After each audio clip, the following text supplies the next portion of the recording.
If you have a check engine light on for code P0420 or P0430, I'm going to show you what to do. If you find this content helpful, hit the like button and subscribe to the channel. So if your check engine light came on, you need to go to an auto parts store to get a code reader and figure out what it is. Or you can buy one of these ones that I have off Amazon that plug into the port and use your phone to get the codes off of. It also has some other diagnostic tools, which we'll get into later. The one I use is called OBD Fusion, and it's a $10 app with a $30 dongle that you buy off Amazon. So when I pulled the codes, I got the dreaded P0420, which can mean that the catalytic converter is bad, along with a couple other things like an exhaust leak or a bad O2 sensor. So I'm going to go over the few things and show you what I found. So the first thing I did, which was the easiest, was take a look at the O2 sensor wiring harness and make sure it was all intact. It all looked good. The connection was a little dirty, so I cleaned it off with some electric parts cleaner. At this point, I want to clarify that code 420 is bank 1 or cylinder 1, which on this vehicle is the passenger side, and 430 is bank 2 or the driver's side.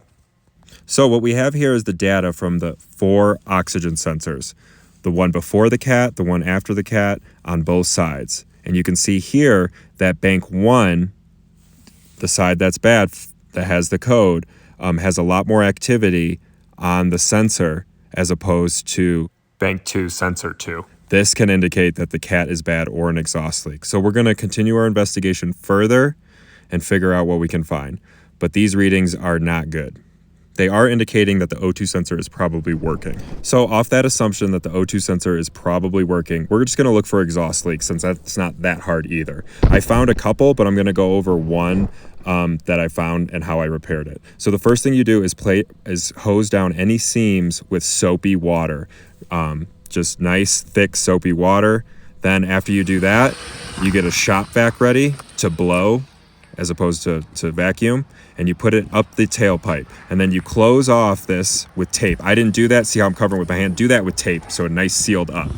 Then once it's sealed up, turn on the shop vac, and all your soapy seams will bubble if they are leaking. So right here, you can see I have an exhaust leak where these connections are, and we need to replace the gasket in order to fix it. So we need to do that before we diagnose this any further. Although I don't think that this is going to fix the entire problem and make the code go away, we should tighten this up to make sure. So these gaskets are about $5 to $10 online. And what you're going to need to relieve any part of the exhaust system is a lot of penetrating oil. So at this connection, I soaked it thoroughly, waited hours, and then soaked it again. And these bolts came off pretty easy. You don't want to break them. There should be another video about how to take off rusty exhaust bolts. But once you get the bolts off, you can see you can pry this connection apart. Here, I removed the old metal gasket. You can see it's pretty worn, flattened out.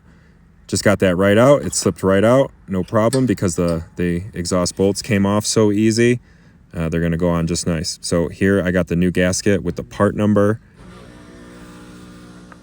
And we do the same thing. We kind of just pry this connection open. I did have to remove a couple rubber grommets for the hangers for this, but it's relatively easy to slip it in there. You just got to make a little bit of room. Couple hangers off, no problem. So you see, I got the new gasket on the exhaust, on the inside of that flange there, with the bolt holes lined up. I'm just kind of holding it open to see how it goes in there. Now it's all closed up. Just kind of goes back together when you push it. Now you want to put the 14mm bolts back on. Don't cross thread them and be a little gentle. Also clean off those bolts with some more penetrating oil so that they do go on smoothly and that you're not setting up for more rust in the future. So tighten those up nice and snug.